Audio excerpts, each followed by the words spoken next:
Welcome everyone, my name is Sharina Wu and I'm currently a Senior Associate Consultant at Bain & Company, where I essentially help businesses solve their most challenging problems. But before we really dig in, I'd love to take a minute and have everyone think about what their goal is for this session, and if you're comfortable, feel free to share it in the chat, whether that's getting more tips about your resumes, your cover letters, more about consulting as an industry, anything like that. Would love to see it in the chat, or feel free to leave it to the end for Q&A. So our agenda for today we're going to focus on 4 following topics, which includes cover letters and resumes, interviews, networking, and given our new normal, virtual best practices. So starting off with resumes and cover letters, why are they important? Well, resumes are an opportunity for you to really showcase your academic record, your work experiences, and your ability to really think about your community involvement. Well, the cover letter is a space where the company gets to know you, your interests, your passions, and your accomplishments.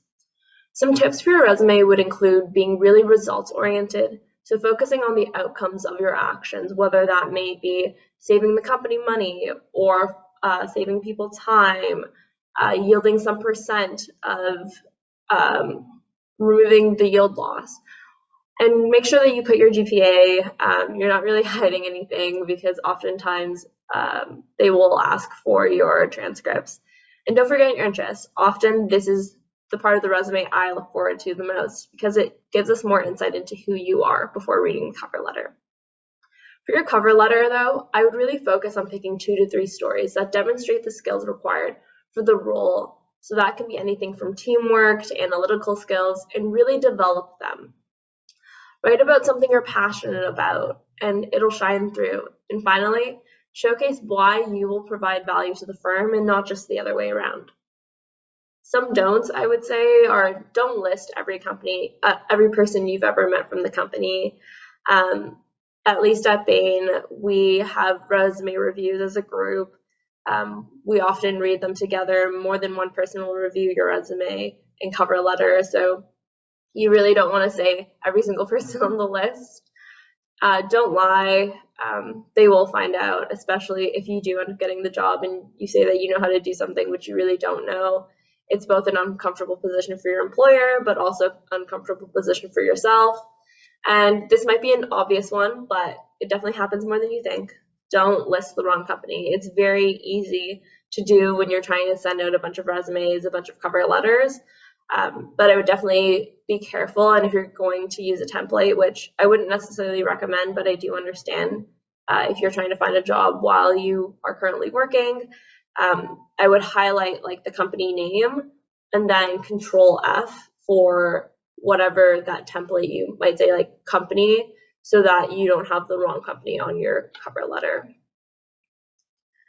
Now let's look at how to use your ACE framework. Actually, I just saw a quick question. So for your interest, I would typically put that at the very bottom. So I would start off with, if you're still a student, with your current education, then your work experiences, if you have some, and then finally going into volunteer, volunteer extracurriculars, and then at the very bottom, like a couple lines on what your interests are. So for me, that's things like skiing, baking, can really be anything that you're passionate about. And sometimes it helps you click with your interviewer too, if and when you get the interview. So talking now about the ACE framework. So this is focused on action, context, and the end result. So the action is really skill focused. So it's what skill did I gain through this task or project or situation? And it can be communicated through a strong action word. I'll definitely provide some examples. While the context is providing them with some scope, some context, and how or why did I do this? Why was it important? What gap or opportunity was I filling? And the end result is an impact or outcome asked. So how did your action affect the overall organization, your department, your team? What difference would it make if the work wasn't done effectively or even not at all? So each statement on your resume should demonstrate one skill that's relevant to those in your market. And if it's done correctly, the bullet or the statement will demonstrate what you did, how you accomplished it, and the overall impact or result. So an example from one of my internships was developed a dashboard to gather insights from customer interactions and sentiments from TD's conversational interfaces, automating the previous manual process and saving my team 8 hours each week. So if I would dissect this, the strong action word is developed.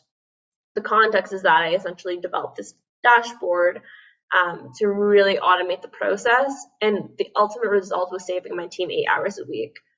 Another example could be performed a benchmarking analysis against industry peers, evaluating the cost per employee and cost per $1 billion in revenue, which enabled total projected savings opportunities of over 310 million, which exceeded the client's initial goal by 210%. So in this example, you can tell that the impact isn't always time-oriented. It can be dollars-oriented or even percentage-oriented.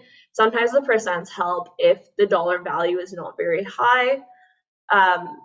So I would definitely try to quantify your experiences as much as possible. Sometimes it's very hard to say, like, oh, I developed this platform. Well, how would I know what the impact of that platform is if it's not necessarily quantified?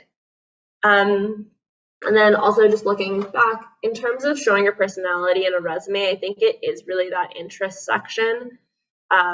Your personality will also shine through in your cover letter by how you write it. And then during your interview, that is the opportunity for you to really share who you are, why are you so passionate, and really shine through. So moving on to networking. So networking is a pretty important part of recruiting, I would say, because this is an opportunity for you to both get to know the firm a bit more, but also for the firm to get to know you. There, I would say, are different stages of networking. So there's your initial stage where you're just trying to figure out a little bit about the industry. There is the more one-on-one coffee chats where you're more designated to one firm or a specific function within the firm. And then finally, I would say there's networking sometimes across like different functions, and you want to make sure that you're kind of covering ground as you're thinking about the specific firm. So action plan here would be define your shortlist. So what this really means is you want to think about 5 to 10 firms in your target industry based on your fit and your interest.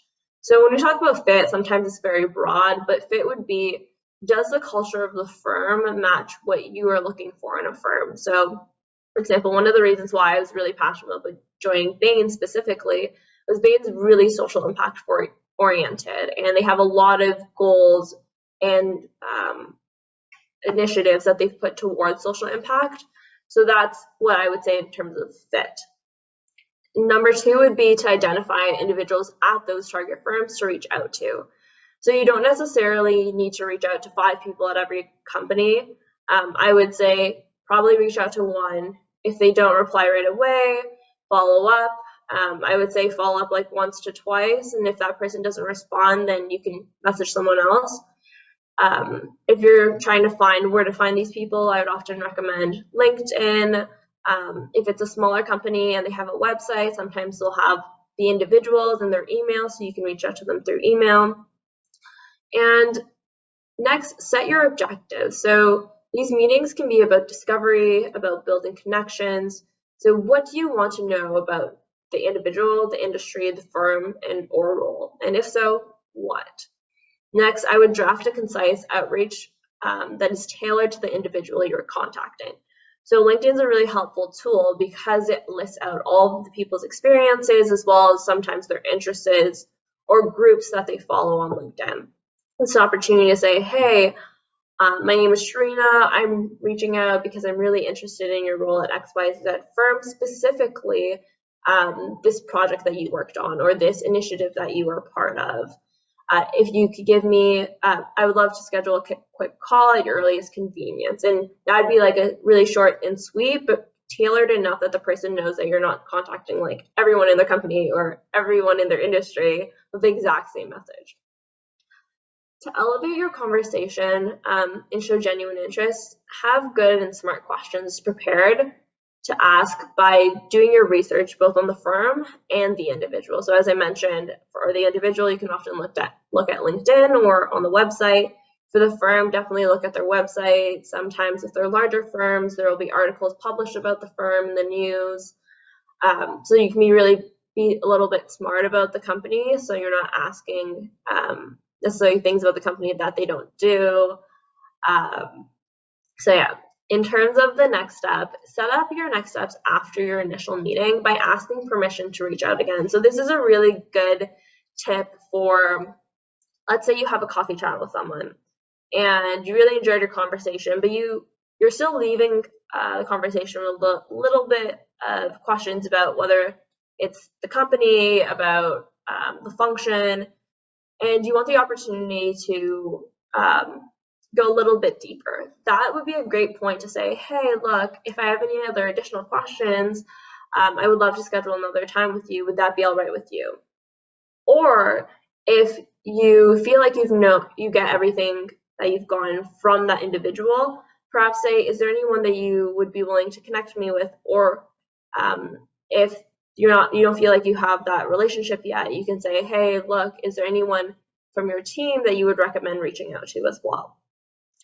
Next, I would send a thank you email within 24 hours to thank them for their time and their insights. And it's extra good if you have and you remember a specific item that they spoke to, whether that's a project, an initiative they worked on that demonstrates that you actually listened.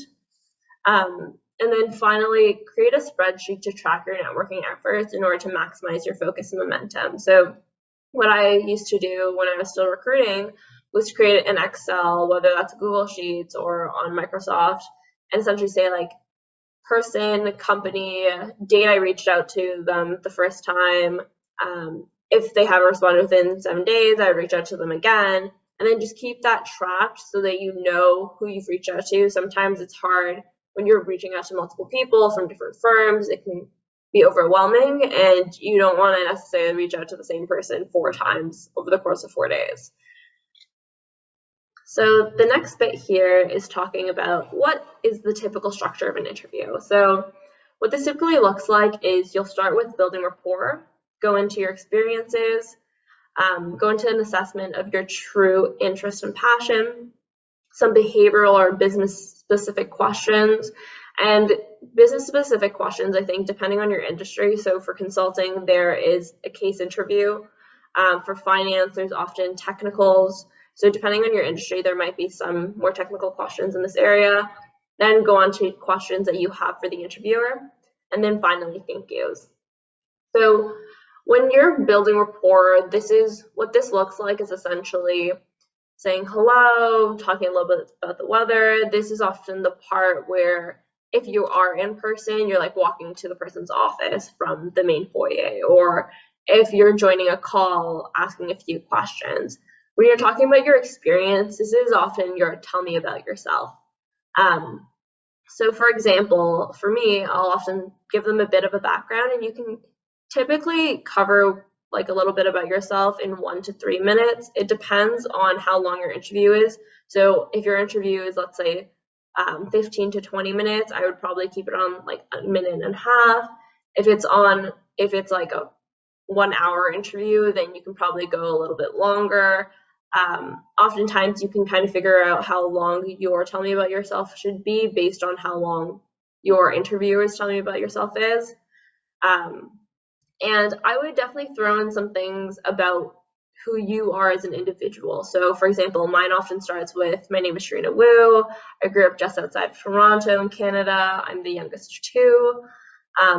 And I was born to immigrant parents from Hong Kong and Malaysia. I've always had diverse set of interests, and growing up, I did all of these different things. So you can definitely give a little bit more of yourself so that they get to know you a little bit more. Remember, you have now passed the resume and cover letter stage. Now, like, they know your credentials based on your resume and cover letter. What they're really trying to know is whether or not you're a good fit, especially within the behavioral, and tell me about yourself. Then in terms of your assessment of your interest and passion, this is where they will ask you questions like, why this industry, or why this company more specifically? And here you don't want to have a generic answer like, this company is the largest company in the industry, and that's why I'm passionate about it. I would think about 3 to 4 or even 3 to 5 reasons why this company is one that you're really passionate about. For example, at Bain, as I mentioned, is really passionate about social impact.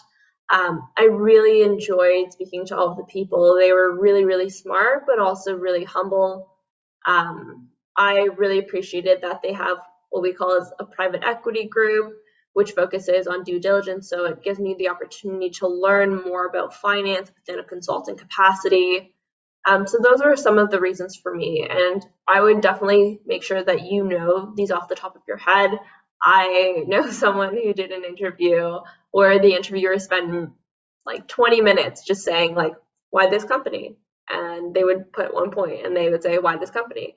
So I would be prepared for the off chance that that might happen.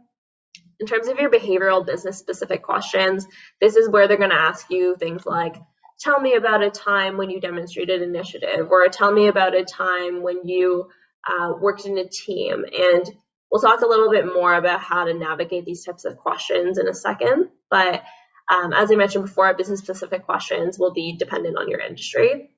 And then finally, questions. So this isn't just about you in terms of why you, it's also about why the company. So come up with a few questions in advance. If you know your interviewer, it's great to just look them up and figure out what have they worked on, so you can ask them a few questions that are more specific to them. Otherwise, you can definitely ask more general questions about the company or about the culture. That this is your opportunity to evaluate not only does this company feel like the right fit, but or are you the right fit for the company, but does the company fit with who you are and whether or not you would actually want to join this company. And then thank yous are your typical thank you so much for the opportunity, and similar to coffee chats, if you can get their email, I would definitely email them after the interview. So talking about your behavioral interview and thinking about how do you structure an answer. So these are, again, your tell me about a time when, describe for me, walk me through. And I would focus 20% of your efforts on context. So what problem did you identify? What opportunity did you recognize? 60% of it being, what was the action? What was your role? How much was within your influence or control? And then the latter 20% is, what was the outcome? So what impact did you create? Whether, again, is that in percent, dollar, number? So it's essentially a longer version of, if you think about the ACE framework, it's just a little bit longer because now you're giving them more context. So let's dive a little bit into an example. So let's say I was asked, tell me about a time when you demonstrated results. So for me, that'd be something like, during my externship at XYZ Co., I was brought on to support the COVID testing and tracing process. These processes at the time were highly manual and required significant coordination from the staff. As a result, I worked with the leadership team to diagnose the inefficiencies and developed a coherent presentation that allowed them to make smart decisions quickly. After only 2 weeks, I was able to outline a new process and work with the team to execute a new case tracking tool that reduced the amount of time required by more than half. So in this example, the context is saying, hey, I was at my externship, I was brought on to support the COVID testing and tracing process.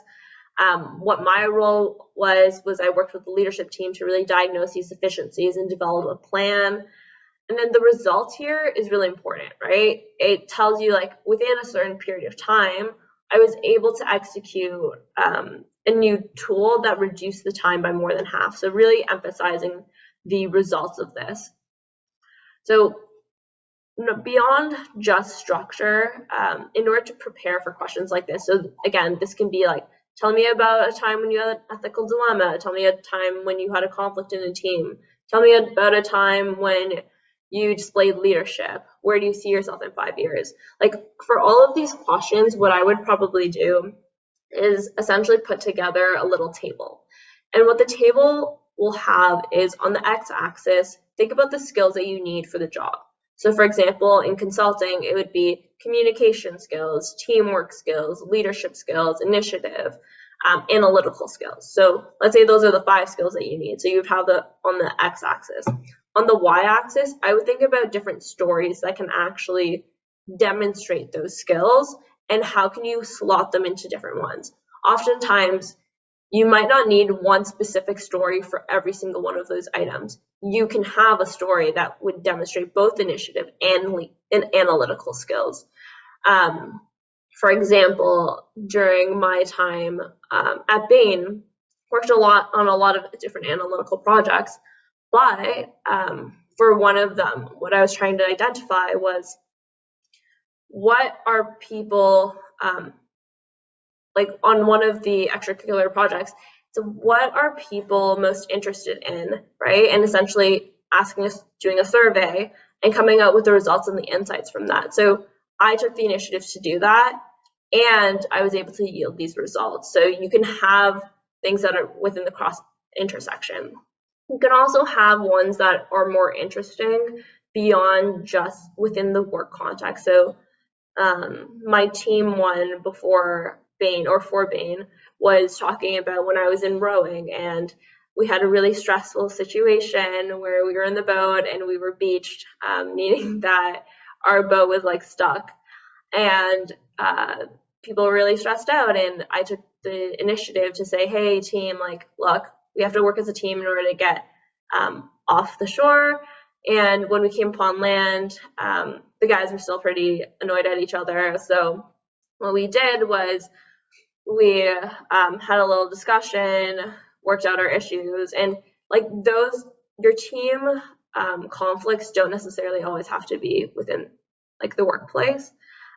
So just wanted to share that as well, because sometimes it's interesting. That's also an opportunity to share some of your interests, but also what skills did you learn beyond the walls of a working environment. Finally, here are some best practices for recruiting in a digital world. So a few days before your interview and on the day of your interview, definitely test your tech to make sure everything is set. We have all been in a situation where we've accidentally been on mute, our camera's not working, your background might not be on already, so the person sees your messy room. So make sure you check your internet connectivity, confirm your camera and microphone are working, but also that your space is clear, so that you can really focus on your interview. Leading into the next one, set up your working space to minimize distraction. So make sure you have optimal lighting. Similar to what I'm doing today, definitely put a light behind your camera if you can, to show a little bit more light in. Sometimes it just helps to be able to see the person's face rather than it being a dark, gloomy room. Tidy up your surroundings and eliminate distractions like the TV, your phone. And focus and be well prepared. Just because you're on a computer, it doesn't mean you can start Googling during an interview. They will notice where your eyes are darting. You will hear them typing. So definitely still be as prepared as you would be if it were in person. And monitor your body language. Communicate your confidence by sitting up, keeping the camera at eye level, and dress well and professional while you're performing the interview. So I would definitely recommend still wearing dress pants, even if the person can't see the fact that you're wearing dress pants. And the reason is sometimes you might have to get up to get a piece of paper or water or something during your interview, and you don't want to have your pajama bottoms on while you stand up. And then finally, follow up within 24 hours to thank your interviewer for their time and let them know that you're available for any further questions. But most importantly, through this whole process is to be authentic and to be yourself.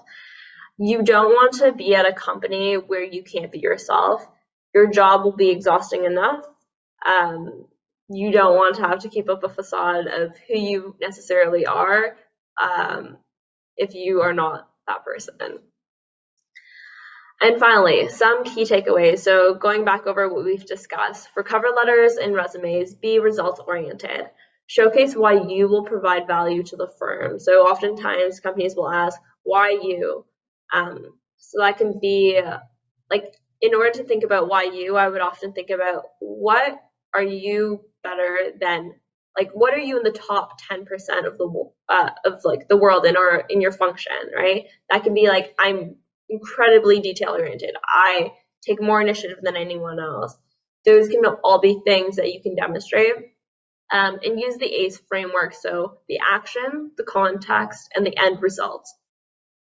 For networking, prepare for your meeting. First impressions really do matter. Making a bad impression is always worse than making no impression, but the impressions do matter, and a good impression can go a long way. Get organized and jot down information. So if you are in person, if the person gives you a business card, you can jot down a piece of information that you remember from the conversation, and that will help in if you are trying to follow up with a message for a coffee chat. For interviews, use the CAR method, so context, action, results, and then find the common thread in your story. And what this really means is think about, what are the 3 traits that I want this person to take away after a discussion with me? This can be that I'm really adaptable, I have really strong analytical skills, and I have really good communication skills. And the way that I demonstrated, and for me, is that I've done a lot of different things. I was in marketing, I was doing operations, I'm now in consulting. Growing up, I did things like dance, I played a musical instrument through college, I was on the rowing team. So find the common thread and think about, how can you demonstrate the stories that you tell in your interview? And then finally, virtual best practices. So check your technology, your audio, your visual, minimize your distractions, and then sit up and keep the camera at eye level. So now I will move on to any questions that you guys might have.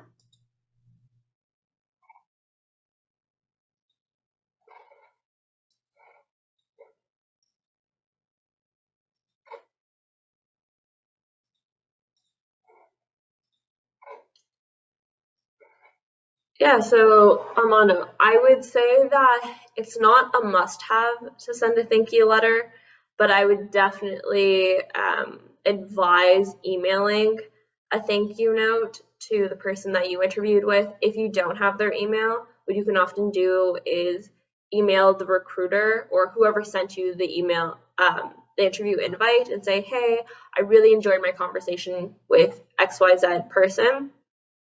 I would love to send them a follow-up thank you note. Could you share their email with me? Or if they don't, then you can always ask them to pass along the sentiment. For the pharmaceutical industry, so in order to get networking opportunities, I think, as I mentioned, there's a couple of ways. So the first is being on coffee chats. So for coffee chats, I would probably go through LinkedIn or, again, through the company website to figure out who are the individuals that you want to message. For general networking opportunities, I would probably look up like networking events for the pharmaceutical industry to be quite honest, on Google, and you should be able to find opportunities there. Alternatively, what I might recommend is looking up like the associations that might be associated with the pharmaceutical industry, and they also might have networking events that are more specific to that. And so is it always necessary to send the cover letter? I think most cases they do ask for it. In some cases they might say that it's optional. I always think that it's nice to send it, and if they don't ask for it and they're saying, hey, please send all resumes to like this person, what I've seen people do is write their cover letter essentially in the email that they are sending. The reason why is because your resume is just telling them about your experiences. It's not really telling them that much about who you are and what makes you passionate about the role. I think it's especially important if you are not necessarily underqualified, but your experiences are not very strong from a resume point of view, so that you can cover more ground with your cover letter through experiences such as your extracurricular activities or through your volunteer efforts. Monday. So how long can you send a follow-up message? Just to clarify, I think if it's with like how long since you've had your chat, can you send your follow-up message? I think like up to a week is probably fine. I would recommend doing it sooner rather than later. And if you're saying how long like the actual message should be, it could probably be like a couple sentences saying like, hi, name, thank you so much for taking the time to chat with me. I really appreciate your insights on XYZ topics. Would love to keep in touch from Monday. What would a perfect length of cover letter? So I would definitely not recommend any longer than 1 page for a cover letter.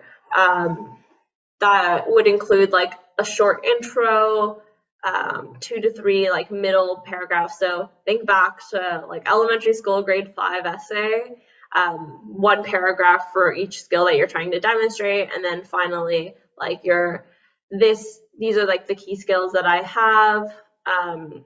And I would love the opportunity to chat with you more about my experiences. If car.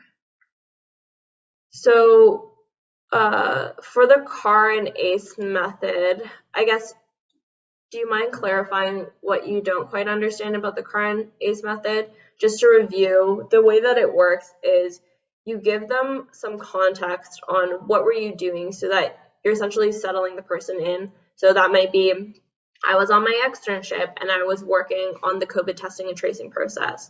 So that provides them with some direction as to where you are. What was the action that you took? So the action that I took was to work with the leadership team in order to develop, in order to figure out what the inefficiencies were. And then finally, the result of that was that we reduced the time by more than half. Will the video be available after this presentation? Amy, I believe so, but feel free to say if not. The recording, yes, it will be available. Great. How would I like? Okay.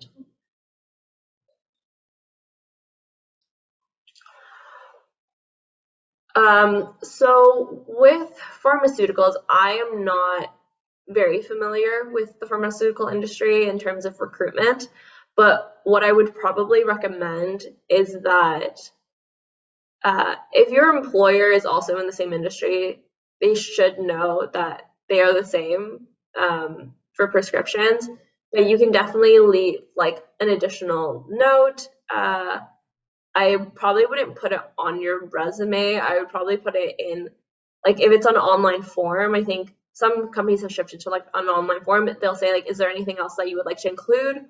Or when you're sending in your resume and cover letter, I would say like, please note that like the process for veterinary is the same as for human RXs. Or even in your cover letter, you can add like a small note at the very bottom. But presumably, if they are in the industry, they should recognize that they are the same, especially if they have been in the industry for quite a while.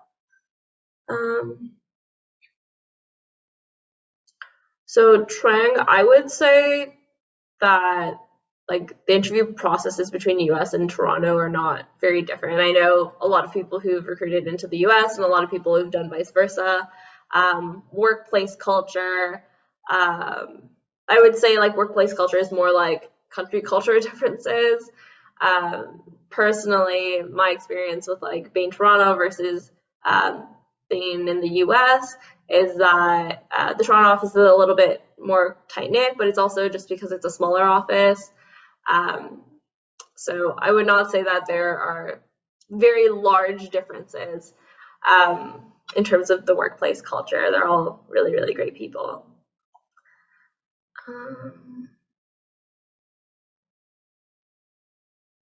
So I think if you are trying to find a job, I think most of the time now they will say if you can be virtual. And I think there are a lot of roles that have now just transitioned to fully virtual. So I would focus on those because I don't think that they necessarily care as much where you physically are because they're saying that it's going to be a virtual role. Whereas if it's in person, I think it's a bit more challenging because they're probably expecting you to be there physically. What skills related?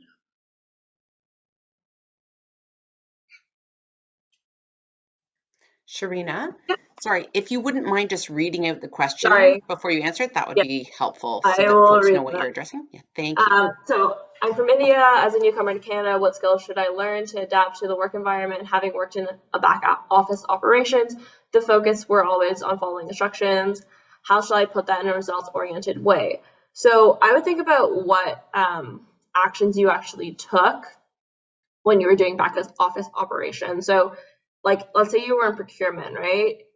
Just because your supervisor was telling you, hey, please review these contracts, your result would be, I reviewed these contracts and I discovered that there were cost savings to be had, and this resulted in X X $1,000 or X $1,000,000 or cost savings of X percent.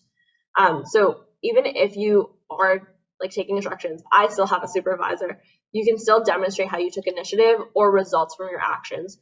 Your supervisor won't tell you to do something that is not going to be beneficial to the company. So think about how it benefited the company. For immigrants starting new in Canada, how can we navigate the issue of being overqualified? For example, 10 years of experience for a job requiring 5 years. So I typically deal with people who are underqualified. But if you're overqualified for a role, I would definitely think about like why you are necessarily applying for a role that requires much less experience. So maybe rather than 5 years, I would try to aim for jobs that are like 7 years of experience, so that it doesn't seem like you're so overqualified. Um, the other thing I would recommend is probably doing more networking and coffee chats so that you can understand what does the landscape look like within the company and how do people at the firm react to having people with more experience apply for less jobs that require less experience. I think I think you can definitely try. I think it's just harder when people don't know you, so that's why I'm recommending probably going through networking to determine more. Um, Sorry, I have to scroll up. So, for Amon, for your question about applying now, even though you're not sure when you can return, or maybe you can work online, or should you consider attending any of the ACCESS bridging programs for this period? I'm not as familiar with the ACCESS bridging programs, but I'm sure that Amy would be more than happy to follow up with you on that. I do think, however, you can apply for some of those virtual jobs as I mentioned. So Fang is applying for an assistant role. How do you answer the question, what do you learn from your customers? What does the interviewer want? So what the interviewer wants for the assistant role, are you going to be working presumably for someone else? When you're saying, what do you learn from your customers? I am going to take it from the point of view that it's what are you learning from the person that you're assisting.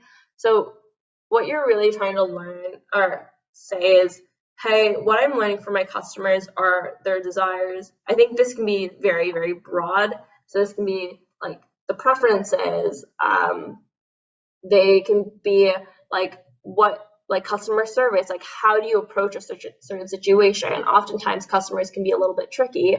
So what have you learned from your customers? I've learned how to navigate difficult situations. I've learned how to communicate with poise despite being put in challenging situations.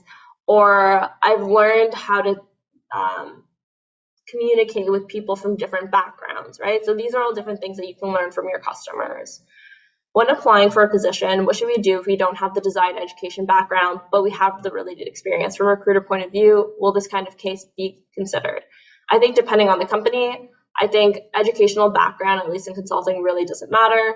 But I do think that if the education background is required for the job, so let's say you want to be a doctor, but you don't have an MD, probably not. But if it's in business and you have a bio degree, then you graduated and then you went to work in marketing, and then now you're trying to find another marketing role, like that's perfectly fine because you have experience. I think experience always trumps education, to be quite honest, unless you're a new grad. I think education typically matters more if you're a new grad because you don't have that much work experience. Can you combine the cover letter and resume into one file for online application when there's a limitation to one file being uploaded? Yes, definitely. You can definitely put your cover letter on like the first page and then your resume on the second page. so that you can upload them as package. What specifics are best to include in an answer about tell us about your background? So tell us about your background are, I would say, is like exactly the same as tell me about yourself. So I would start with a little bit, you don't have to share your personal background, but I like to, so that it makes you seem a little bit more personable. The person kind of understands like where are you coming from, what is your point of view. So as I mentioned, I typically share that I'm the youngest of two, born to immigrant parents, but they also care a lot about what experiences have you had. So if you're a bit younger, like you have a few years of experience, I would still say I graduated from XYZ school. I have worked in like these roles since, and then you don't have to list every single role that you've ever done, but I would definitely focus on what roles are most relevant to the one that you are applying for, the one that you are interviewing for, with often the last sentence being like, and like after all these experiences, the thing that I was missing was like this, let's say, like the thing that I was missing before consulting was being able to learn at a really fast rate and learning from different industries. And that's why I'm really excited to interview with your firm. So my skills are a little bit rusty, but I happened to see a good fit recently. Should I apply now? Thanks.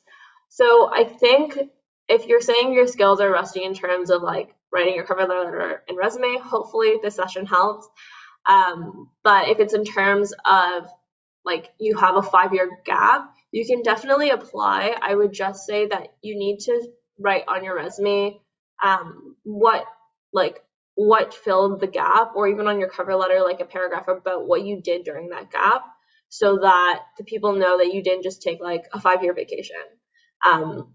Even if you took off time, I worked with a lot of women who took off time to take care of their children, like you can still demonstrate that you were working during that time. Like a lot of times parents need to volunteer or support other individuals. So what were you doing during that time? What is the general rule about length of resume? 1 page or 2 page or up to 3? Is it dependent on the industry that you're applying for? When I talk to my friends who are in the sciences and for business, I would definitely say 1 page unless you have more than 10 years of experience.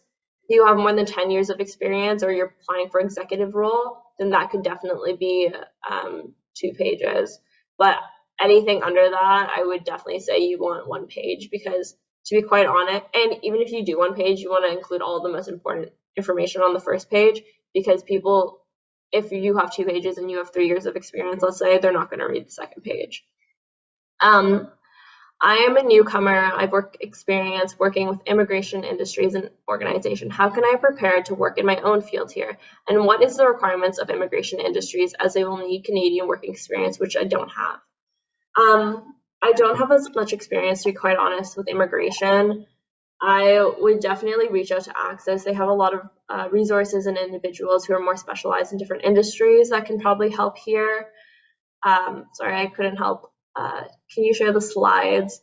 I've shared the slides with Amy. I'm not sure if they're going to share the slides with you all, but if not, you can always go through the video and it'll have the slides.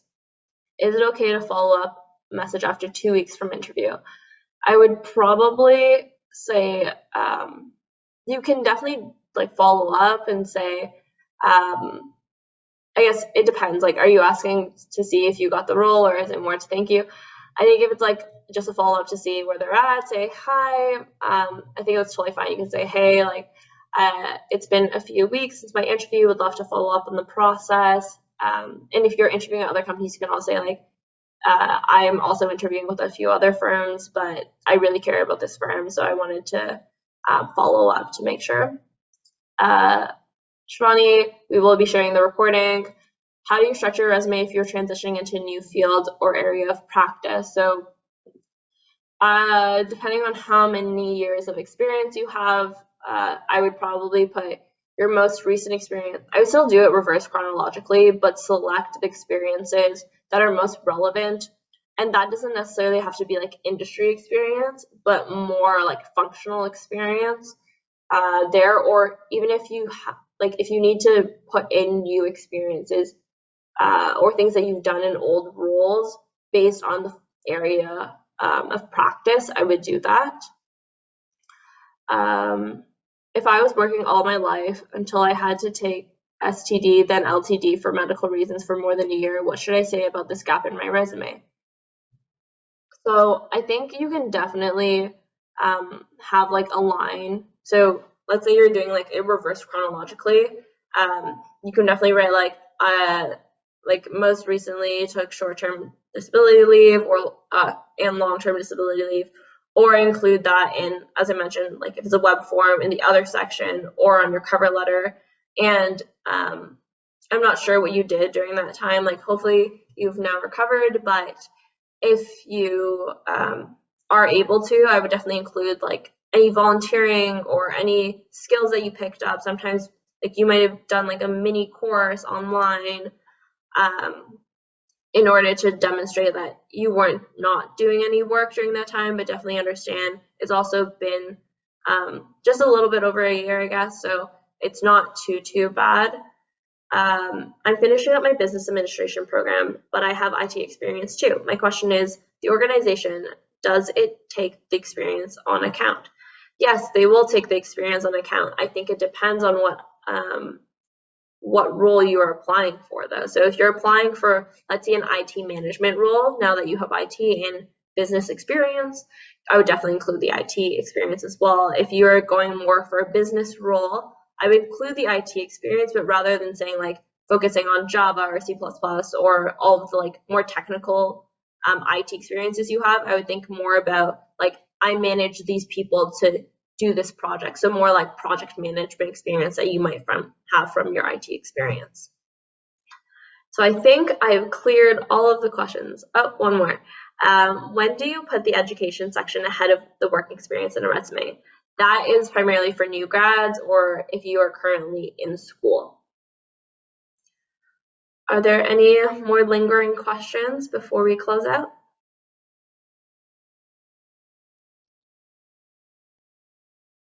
And sorry if I was talking a little fast. I wanted to get through all of the questions. Oh no.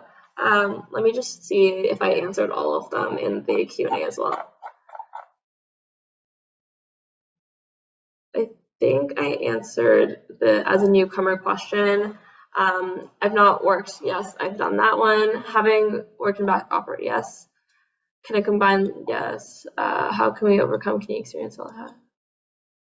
Okay, can we overcome Canadian experience while we've had a long experience overseas? I think your experience overseas is still relevant, especially if it's in the same industry. How do you explain your skills or what you did in an interview without over-exaggerating? I'm asking from the perspective of a newcomer in Canada and in the HR industry. Sometimes the HR practices in my country are different from those here. Sometimes I find myself almost exaggerating what I did in a previous role just to appeal to the Canadian employer, and the interviews don't go as smooth. So I think you can demonstrate the skills that you've had without over-exaggerating by essentially saying like, this is exactly what I did. These are the results of my actions. I would say like when you're exaggerating, you're saying that you did way more than you actually did and what's actually feasible for a person to do. So I would definitely focus on, let's say you're in HR, right? It's like, I organized these events in order to support like X number of new recruits, or I had a specific function, or I had like 80% of people who I recruited actually took the offers after being presented with offers. So I think just be a little bit realistic. And if that's what you did, like that's great, right? Like you can say in my country where I come from, like this is a normal practice and we are held to like a very high bar. Answer the car method question. How do you structure your resume if you transition? Yes. How would you know which person to follow up? Okay. How would you know which person to follow up? What if there are multiple recruiters and hiring managers working within a company? So I think if, let's say it comes from a generic email, then I would just look up who they're, like you can follow up with probably any hiring manager, to be quite honest. And even if they don't know, I would just say like, this is the role that I applied for. This is the role that I interviewed for, and they will direct you to the right person. The companies are not so large that they don't have an internal directory. Is there new rules to make it easier for immigrants to have jobs? I'm not 100% sure, but I would definitely check in with ACCESS. I think yeah, I'm not very sure on that. Share recording or slides. We will be sharing the recording. Is there new rules helping new immigrants to have jobs? So I think like ACCESS is a great program to help new immigrants find jobs. So definitely reach out to them for more support.